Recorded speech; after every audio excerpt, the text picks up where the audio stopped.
குறைந்த விலை நிறைந்த தரம் தங்கள் தேவைகள் அனைத்தும் ஒரே இடத்தில் ஜெயச்சந்திரன். உங்களுக்கு இதை பத்தி தெரியும், விவசாயத்தை பத்தி, அந்த நாத்தரிக்கிறது, நடவு நடுறது? ஸ்கூல் டைங்களில் மாட்டு வண்டி ஓட்டியிருக்கேன், வயலில் உழுதுருக்குறோம். இது என்ன சார், தோட்டம்னு சொல்லுவீங்களா இல்லை பண்ணன்னு சொல்லுவீங்களா? தோட்டம்னு சொல்லுவோம். தோட்டம். தோட்டத்தில் வந்து நிறைய எல்லாம் இங்கே தோட்டத்தை இங்கே முழுக்க அப்பா விவசாயம் பண்ணுறாங்க. அப்படியே அப்பா பார்க்கலாம், அதுலேருந்து நாங்கள் எவ்வளோ யதார்த்தமாக இருக்கோன்றதை தெரிஞ்சுக்கலாம். டெய்லி காலையில் அப்படியே கேஷுவலாக வந்துடுவாங்க. இடது பக்கமும் வலது பக்கமும் பயங்கரமாக ஒரு மிகப்பெரிய பாய்ச்சல் எடுத்து தூக்கி வெளியே போடும். யார் ஏறினாலும் சுற்றி கழட்டி விடும், அப்படியே வெளியே வரும். வெளியே வந்து எல்லாத்தையும் அரட்டி அவ்வளோ பேரையும் மேலே ஏற்றிடும். ட்ரைனிங் வந்து அதோட டயட்டு, மாடு ரொம்ப ஸ்லிம்மாக வச்சுக்கிறதுக்கு வயிறு போடக்கூடாது, அதனால் அது மாடுக்கு டயட். அப்போ உடற்பயிர் டயட்னா பருத்தி கொட்டை, வயிறு போடாத உணவுகளை கொடுப்பாங்க, அது அப்பாவுக்கு தெரியும். மாடுகளுக்கு பயிற்சி, நடைப்பயிற்சி, ஓட்டப்பயிற்சி, நீச்சல் பயிற்சி, ஸ்டாமினா வேணும். இவ்வளோ நாள் நம்ம வந்து பிடிபடாமல் வச்சுக்கிற மாடு பிடிச்சானா அவருக்கு பேர். அதான் அந்த ஒரு நொடி வந்து அந்த வாடி வாசலை விட்டு வெளியே வரக்கூடிய அந்த நொடி, அது வினாடி நிமிடம் கூட என்னால் சொல்ல முடியும். அந்த செகண்ட்ஸ் வந்து எங்களுக்கு என்னோட ஹார்ட் பீட்டே அதிகமாகிடும். வெளியில் எங்காச்சும் இருந்தால் கூட என்ன இருந்தாலும் லைவ்ல பார்த்துட்டே இருப்பேன். எனக்கு இல்லை, எனக்கு கேமரா லைவ் போட்டுருவாங்க. உண்மையிலுமே பார்த்து இங்கே ஒரு மெடிக்கல் ப்ரொஃபஷனு, இது தமிழர்ன்ற உணர்வு, பாரம்பரியம், கலாச்சாரம் அப்படின்றதுல நம்ம ரத்தம் வந்து ஜல்லிக்கட்டில் ஊறிடும். அதே நேரத்தில் இவங்களாம் கூட சில நேரம் சொல்லுவாங்க, கொம்பை வந்து நல்லா ஷார்ப்பாக வைக்கணும், அது நான் வேண்டான்னு சொல்லுவேன். என்ன சொல்லுவேன், மாடு வெற்றி பெறணும்னு நினைப்பேன் ஒழிய யாரையும் குத்தி யாரும் காயமிட்டாலும் எனக்கு அதுவும் எனக்கு வலிக்கும். ஹெட் அண்ட் கொலேஷன் மாதிரி ஆகி ரொம்ப ட்ரை பண்ணாங்க ஒரத்தநாடு மெடிக்கல் காலேஜ் வச்சு. நம்ம எல்லாருமே அங்கே இருந்து எல்லாம் எவ்ரிபடி வேறு க்ரைங் அந்த டைம். இந்த மாதிரி அதை சேவ் பண்ணி பார்த்தோம், அது ஹெட் இன்ஜுரினால சேவ் பண்ண முடியல. இந்த வீடு சார், இதுதான் சொந்த கிராமமா?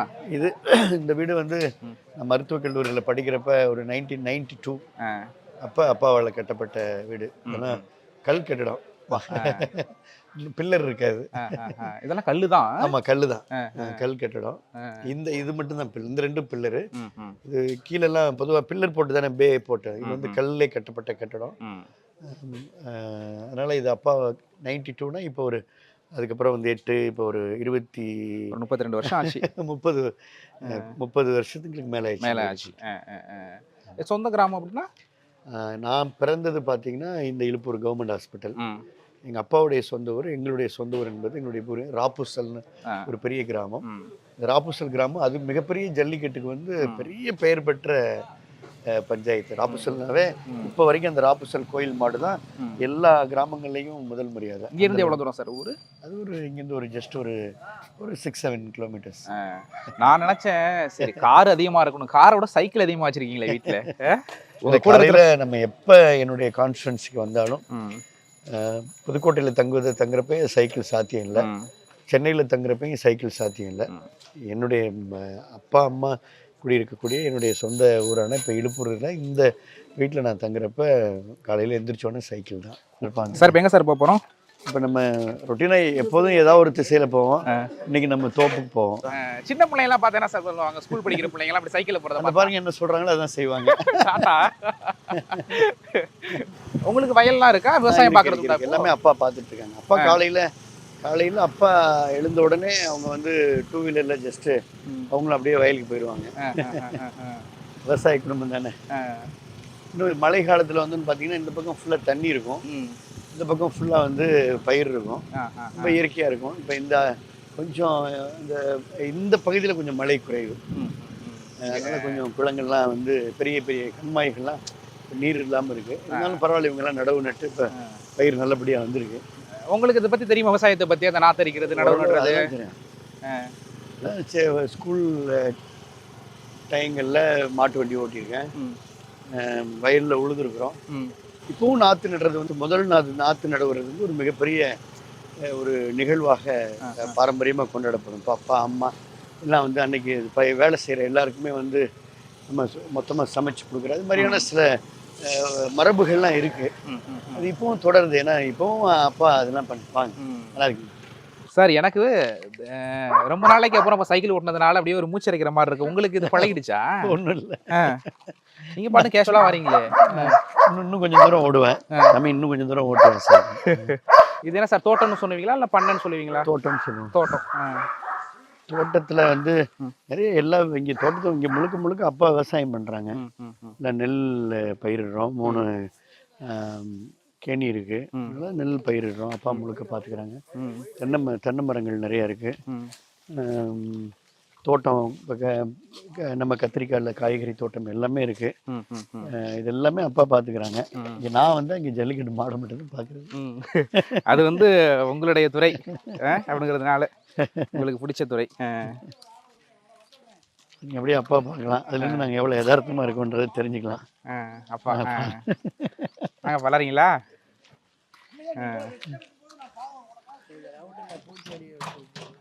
சரிப்பா. அடுத்து இப்போ வந்து சாப்பிட்டு விவசாயம் வந்து டெய்லி காலையில் அப்படியே கேஷுவலாக வந்துடுவாங்க. இதுதான் காஸ்டியூம். ஓ லைட் எல்லாம் போட்டாச்சு, எல்லாம் ஃபைனலாக போட்டு.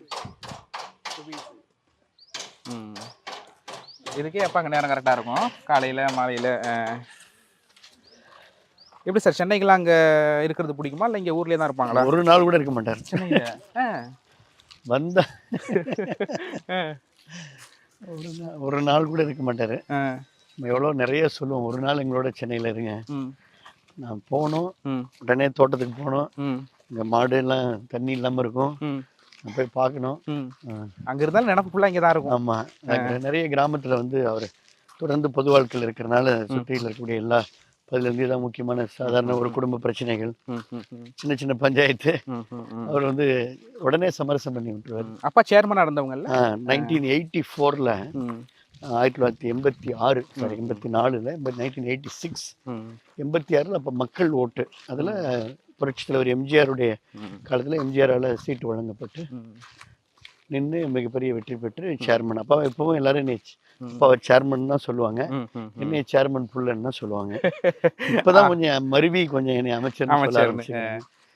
ஆமாம் சார், இதை பற்றி சொல்லுங்கள், உங்களுடைய மறக்க முடியாத நினைவுகளை தாங்கி நிற்குது. இது வந்து நம்மகிட்ட கொம்பன் அப்படின்ற ஒரு மாடு இருந்தது. அந்த கொம்பன் மாடு தான் ரியல் ஹீரோ.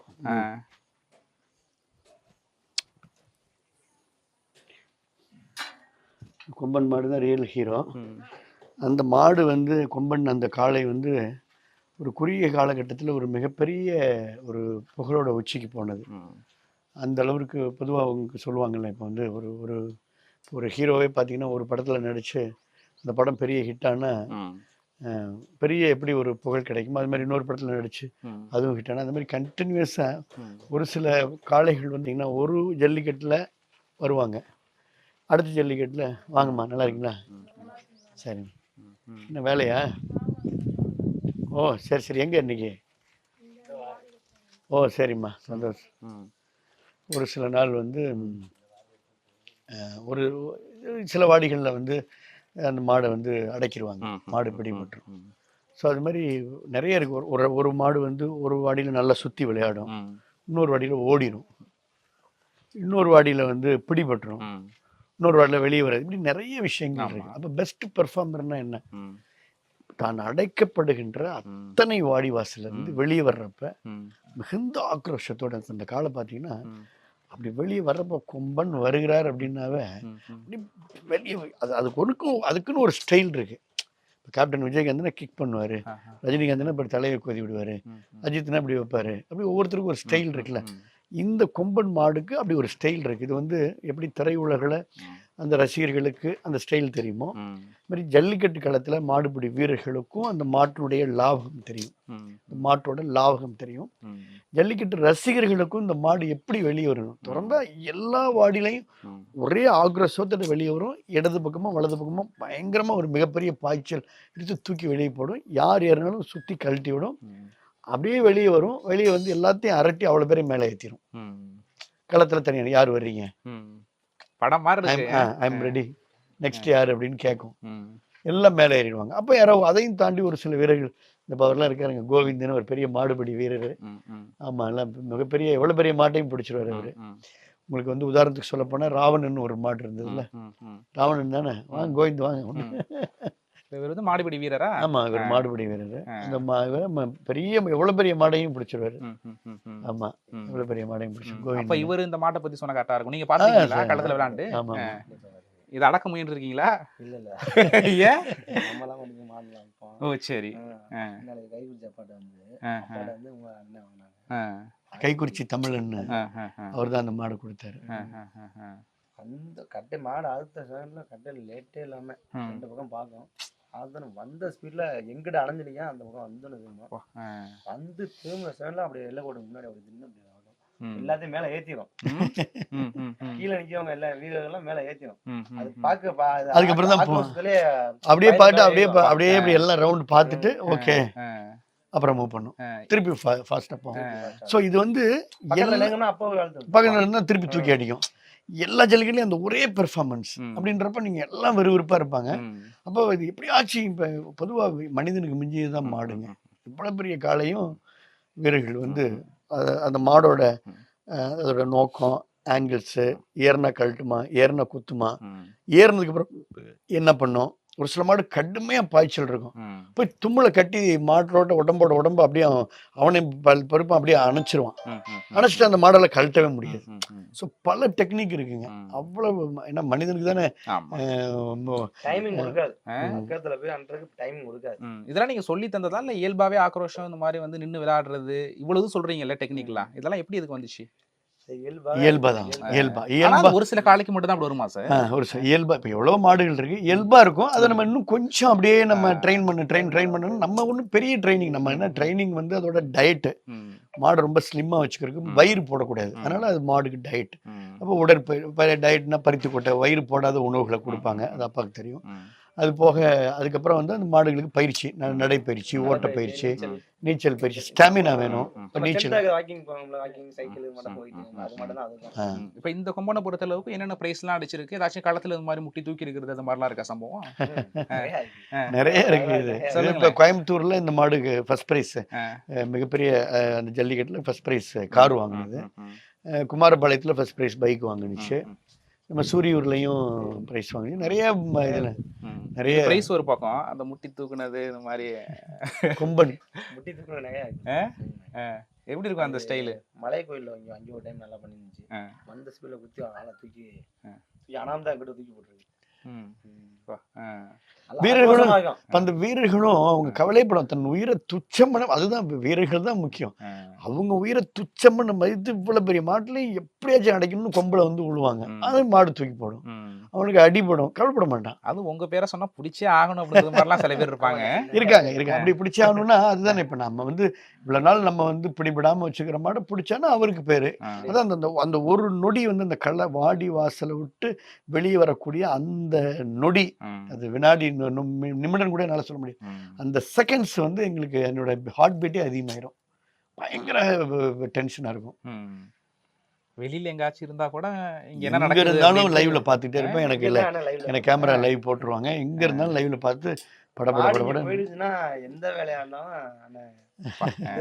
கொம்பனை பத்தி நீங்களும் வீடியோக்கள்லாம் பேசிருக்கீங்க சார். இது மாதிரி இப்ப மாட்டை வந்து அவுழ்க்கிறதுக்கு முன்னாடி வந்து வேண்டிக்கிட்டு அவுப்பாங்கல்ல, என்ன வேண்டிப்பாங்க? இந்த மாட்டை செந்தில் தான் சொல்லணும். செந்தில் கணேசன் வாங்க, சரண் வாங்க. பட்டையன் அவங்க பட்டையனுக்கு வந்து பெரியவர் வந்து காய்க்கிறாங்க. எல்லாம் மாடெல்லாம் ரெடி பண்ணி அது சோதனை பண்ணி எல்லாம் பண்ணிடுவோம். பண்ணி அவங்க குலதெய்வ கோயில், காலடியன் கோயில், இதெல்லாம் துணில எடுத்து வந்து மொத்தமா இங்க சேர்த்து வச்சிருப்போம். பெரியவர் வீட்டுல இருந்து கொண்டு வருவாங்க. கொண்டு வந்து இங்க சாம்பிராணி பத்தி எல்லாம் சூடா எல்லாம் காமிச்சு அதுக்கப்புறம் பண்ணி அதுக்கப்புறம் டக்குன்னு என்ன பண்ணுவோம், துணுரை போட்டு நம்ம ஏற்றிட்டு வந்துடுவோம். மாமா ரெடியா இருப்பாங்க, நான் ஏற்றிட்டு போயிடுவோம். அவர் பெரியவர் வந்து இங்க இருந்து ஒவ்வொரு மாடு போறப்ப அந்த திண்ணூறு போட்டு பெரியவங்க பிளெஸிங்ஸ் இல்லாம போக மாட்டோம் சார். இப்ப நிறைய சம்பிரதாயங்கள் இருக்கு, அதெல்லாம் அவங்க தான் கடைபிடிப்பாங்க. அப்பா அதை ஃபாலோ பண்ணிக்குவாங்க. இல்ல சார், மாடு பிடிக்க போறவங்க வந்து இன்னைக்கு மாட்டை அடக்கி ஆகணும் அப்படிங்கிற இது வேண்டிப்பாங்க. நீங்க மாடை அவுத்து விடுற நீங்க என்ன வேண்டிப்பீங்க? நல்லபடியா போயிட்டு வரணும், நல்லா முட்டி தூக்கணும், வெற்றி திலகம் மட்டும் வெற்றியோட வரணும். வெற்றினா அதுக்கு பின்னாடி வந்து முட்டி தூக்கணும், இந்த மாதிரி குத்தி கிழிக்கணும், எல்லாமே அடங்கியிருக்கு. அப்படி நிச்சயமா நான் வந்து பொதுவா நீங்க நல்ல கேள்வி கேட்டீங்க. நீங்க என்ன கேட்க வரீங்கன்றதையும் நான் புரிஞ்சுக்கிட்டேன். உண்மையிலுமே பார்த்து பீயிங் ஒரு மெடிக்கல் ப்ரொஃபஷனு, இது தமிழர்ன்ற உணர்வு, பாரம்பரியம், கலாச்சாரம் அப்படின்றதுல நம்ம ரத்தம் அந்த ஜல்லிக்கட்டுல ஊறி இருக்கு. அதே நேரத்துல இவங்களாம் கூட சில நேரம் சொல்லுவாங்க கொம்பை வந்து நல்லா ஷார்ப்பா வைக்கணும். அது நான் வேண்டான்னு, நான் என்ன சொல்லுவேன், ரொம்ப ஷார்ப்பா பண்ணாதீங்க அப்படின்னு நான் ரொம்ப தெளிவா சொல்லுவேன். காரணம், நம்ம எவ்வளோ நான் இன்னும் 108 விபத்து நடக்கிறப்ப. அதனால் எனக்கு 2 விஷயங்களும் இருக்குது. நம்ம மாடு வெற்றி பெறணும்னு நினைப்பேன் ஒழிய யாரையும் குத்தி யாரும் காயமிட்டாலும் எனக்கு அதுவும் எனக்கு வலிக்கும், வருத்தத்தை உண்டாகும். உண்மையிலுமே வலிக்கும். அது மாதிரி சம்பவம் இருக்கு உண்மையிலுமே சார் எதுவும்? இல்லை சம்பவங்கள் இருக்குது, ஒன்றும் இருக்குது. ஆனால் அதனால தான் நாங்கள் வந்து அந்த மாடை ரொம்ப வந்து நம்ம வந்து இந்த கொம்பை ஷார்ப்பாக பண்ண மாட்டோம். நான் பண்ண மாட்டேன். என்னுடைய காளைகளுக்கு ரொம்ப கூர்மையாக பண்ண மாட்டோம். நான் அதை பண்ண மாட்டேன். அது ஒன்று மட்டும் பண்ண மாட்டேன். அது சில பேர் சொல்லுவாங்க, இல்லை பண்ணாதான் எல்லாரும் பயப்படுவாங்க. நான் பண்ண மாட்டேன். அதில் எனக்கு கொஞ்சம் ஒரு பீயிங் ஒரு மெடிக்கல் டாக்டராக எனக்கு அதில் உடன்பாடு கிடையாது. சார் உங்கள்கிட்ட இருந்த மாடுகளில் மாடு வந்து அவருடைய பெர்ஃபார்மன்ஸ் நிறைய இருக்குல்ல. நீங்கள் வந்து மாடு இப்போ என்னுடைய மாடை நீங்கள் பார்த்தீங்கன்னா அங்கே குத்தி இங்கே குத்தி அவங்களுக்கு இப்படியாச்சு இவங்களுக்கு இப்படியாச்சு அந்த அந்த அந்த பேர் கிடையாது. நீங்கள் களத்தில் விசாரிக்கலாம். இந்த மாடு விஜயபாஸ்கருடைய மாடு இங்கே குத்தி இவருக்கு இப்படி ஆயிடுச்சு, அங்கே குத்தி அவர் அந்த பேர் இது வரைக்கும் இல்லை. காரணம் அந்த மாதிரி கொம்பஸ். ஆனால் என்ன பேர் இருக்கு, சுற்றி அடிக்கும், எத்தனை பேர் ஏறினாலும் கலட்டும். இந்த மாடு சின்ன கொம்பன் வந்து எத்தனை பேர் ஏறினாலும் கலட்டும். 17 சுற்றி இருக்கு அலங்காநல்லூரில். நீங்கள் வீடியோ பார்க்கலாம். 17 முறை சுற்றி இருக்கு. வளைச்சு வீரர்கள் வந்து ஒரு வீரர் ஏறினா அவரை கழட்டும். ஒரு நியாயமாக ரூல்ஸ் படி ஒரு வீரர் ட்ரை பண்ணலாம், விட்டா மாடு வெற்றி பெறுது. 20 வீரரும் பிடிப்பாங்க, வளைச்சு பிடிப்பாங்க. ஒருத்தர் வாழை பிடிப்பாரு, ஒருத்தர் கொம்பை பிடிப்பாரு, ஒருத்தர் கால், ஒருத்தர் மேலே தவியெல்லாம் விழுந்திருக்காரு. அவ்வளோ பேரையும் கழட்டிட்டு தான் வந்திருக்கு. அதான் மாடு.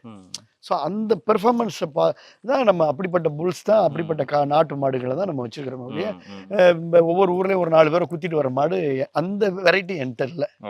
அதில் எனக்கு உடன்பாடும் இல்லை. நல்ல கேள்வி கேட்டீங்க. இது வரைக்கும் இந்த கேள்வி யாரும் கேட்டதில்லை, அந்த பதில் யாருக்கும் இல்லை. நான் நிறைய கேள்விப்பட்டிருக்கேன். இந்த மாதிரி மாடை ஊத்து விடுறவங்க வந்து இன்னைக்கு வந்து நிறைய பேரை குத்தி தூக்கணும் அப்படிலாம் வேண்டிப்பாங்க. அது இருக்கு. சில பேர் அது மாதிரி மாடுகள்லாம் எனக்கு அதில் உடன்பாடு நிச்சயமாக கிடையாதுங்க. நம்ம வந்து எனக்கு வந்து ஜல்லிக்கட்டு வான் உள்ளவரை, ஊன் உள்ளவரை, வழி உள்ளவரை, காலம் உள்ள வரைக்கும் இந்த ஜல்லிக்கட்டு நிலைக்கணும். மாடுகளும் நிறைய இருக்கணும், வீரர்கள் இருக்கணும், ஜல்லிக்கட்டு விழா நடக்கணும், எல்லாரும் சந்தோஷப்படணும். பெரிய பாதிப்புகள் ஏற்படாமல் ஒரு சேஃப் கேமாக மாற்றணும். சுப்ரீம் கோர்ட்டில் நானே இம்ப்ளீட் ஆகியிருக்கேன். உச்சநீதிமன்ற விதிமுறையை ஃபாலோ பண்ணணும், ரூல்ஸை ரெகுலேட் பண்ணணும், ரூல்ஸ் அண்ட் ரெகுலேஷனை கடைபிடிக்கணும். அதெல்லாம் எந்த மாற்று கருத்தையும் நான் அதை தான் அட்வைஸ் பண்ணுவேன். அது நானே விழா முன்னின்ற இடத்துல கூட டக்குன்னு ஆர்டிஓ சொன்னாங்கன்னா ஆர்டிஓட்ட மைக் கொடுத்துருவேன். காவல்துறை சொன்னால் டிஎஸ்பி மைக் தான் சொல்கிறதுக்கு பையன் போங்க, எல்லாம் அந்த மாதிரியான ஸ்ட்ரிக்டாக ஃபாலோ பண்ணுவேன். அதில் நம்ம அதே நேரத்தில் மாடுகள் காயங்கள் வந்து குறையணும், இன்னும் குறைஞ்சிருங்க. ஏன்னா இப்போ வரக்கூடிய காலகட்டங்களில் சேஃப் கேமாக மாற்றிக்கணும், டைமிங் கொடுக்கணும். ஒரு மாடு போனதுக்கு அப்புறம் தான் இன்னொரு மாடை வைக்கணும். ஒரு மாடு அங்கே சண்டித்தனம் பண்ணால் நம்ம ஸ்டாப் பண்ணிடுறோம். இது மாதிரி நிறைய விஷயங்கள் இருக்குது. அந்த காலத்தில் இப்போ எங்களுக்கு தென்னலூருன்னு இருக்குங்க, இங்கே இப்போ இழுப்பூர் இருக்குது, ராப்புசல் இருக்குது. அப்போல்லாம் 7 வாடி இருக்குங்க. ஒரே நேரத்தில் 7 மாடு அவுத்து விடுவாங்க. கும்பல் கண்ணா பண்ணான்னு நிற்பாங்க. ரெகுலேட் கிடையாது, காவல்துறையில் கண்ட்ரோல் பண்ண முடியாது. எல்லாம் சைடில் மாட்டு வண்டி நிற்பாங்க, மாட்டு வண்டி மேலே தாண்டும். இது வந்து பழங்கால மெத்தட். அப்போ நிறைய காயம், பார்வையாளருக்கு காயம். இப்போ எந்த பார்வையாளருக்கும் காயம் படுறது இல்லைங்க. பார்வையாளருக்கு காயமே படுறதில்லை. களத்தில் இருக்கிற வீரருக்கும் காயம், அதுவும் லாபகமாக இருக்கிற வீரர்கள் மிக இவரெல்லாம் இருக்காங்கன்னா ஷார்ப்பாக மாடு எந்த மாடு எந்த பக்கத்து வந்து லெஃப்டில் வருமா ரைட்டில் வருமா எப்போ பாயும் எல்லாம் தெரியுங்க. அவங்க வந்து இன்னும் இந்த வீடியோலாம் வாட்ஸ்அப்பு இந்த வீடியோலாம் பார்த்து ஒவ்வொரு மாட்டையும் கணிச்சு வச்சு ரொம்ப டெக்னிக்கலாக அவங்க சவுண்டுங்க. திறமை மட்டும் இல்லைங்க, வியூகமும் கரெக்டாக இருக்கும். அப்படிலாம் வியூகம் பண்ணால் தான் மாடை பிடிக்க முடியுங்க. மாடும் ஓரளவு வியூகத்தோட எப்படிலாம் நம்மளை அமுக்குவாங்கன்னு தெரியுங்க. மாடும் திறமையாக தாங்க வெளியே வரும். இதுதான் இது ரொம்ப, அதனால தான் இது பாருங்க, இது சொல்கிறப்ப எனக்கு வந்து அப்படியே ரொம்ப ஆர்வமாக இருக்கு. சார் சமீபத்தில் அந்த 8 மாதங்களுக்கு முன்னாடி கருப்பு கொம்பன் மறைவு, அதை பற்றி சொல்லுங்கள், என்ன நடந்துச்சு? அதெல்லாம் ரொம்ப ஒரு மிகப்பெரிய எனக்கு வருத்தங்க, ரொம்ப வருத்தம். அந்த கருப்பு கொம்பன் மாடு வந்துங்க ரொம்ப பெட்டுங்க. இங்கே இந்த களத்தில் வந்து ரொம்ப பெட்டு, ரொம்ப சாது. எந்த விதமான இவ்வளோ பெரிய ஜல்லிக்கட்டுலையும் எவ்வளோ பெரிய க்ரௌடாக இருந்தாலும் சேலஞ்ச் பண்ணி பெட்டு கட்டி விடலாம். ஒன்றுமே பண்ண முடியாது, எதுவுமே பண்ண முடியாது. அந்த மாடு இது வரைக்கும் யாரும் அதை எதுவுமே பண்ணது இல்லைங்க. அவ்வளோ மிகப்பெரிய திறமையான மாடு. அது எதிர்பாராத இந்த ஹெட் அண்ட் கொலேஷன் சொல்லுவோம்ல, பழனி அண்ணாத்துறை நம்ம மாடெல்லாம் அடைப்பாங்க. அது ஹெட் அண்ட் கொலேஷன் மாதிரி ஆகி நம்ம ரொம்ப ட்ரை பண்ணாங்க ஒரத்தநாடு மெடிக்கல் காலேஜில் வச்சு. நம்ம எல்லாருமே அங்கே இருந்து எல்லாம் எவ்ரிபடி வேறு க்ரைங் அட் த டைம். அந்த மாதிரி அதை சேவ் பண்ண பார்த்தோம். அது ஹெட் இன்ஜுரினால சேவ் பண்ண முடியல. எப்படி அது வாடிவாசல் இருந்து வரும்போது, வாடிவாசலேருந்து வெளியே வர்றப்ப ஃபோர்ஸை நீங்கள் தானே நீங்கள் அடைச்சிங்க. ஆனால் நம்ம பேசும்போது சொல்லிக்கலாம், போர்க்களத்தில் வந்து ஒரு வீரன் சாவது பெருமை அப்படின்னு. ஆனால் இதெல்லாம் வந்து ஒரு மாடு அந்த களத்தில் வந்து இறந்தாலும் ஆனால் அவங்க வளர்க்குறவங்களுக்கு ரொம்ப பாதிப்பு ஏற்படுத்தும். அப்பா அம்மா எல்லாம் ஒருத்தனால போய் எங்கள் அம்மா எல்லாம் அங்கே இருந்தாங்க. குறைந்த விலை, நிறைந்த தரம், தங்கள் தேவைகள் அனைத்தும் ஒரே இடத்தில். ஜெயச்சந்திரன்.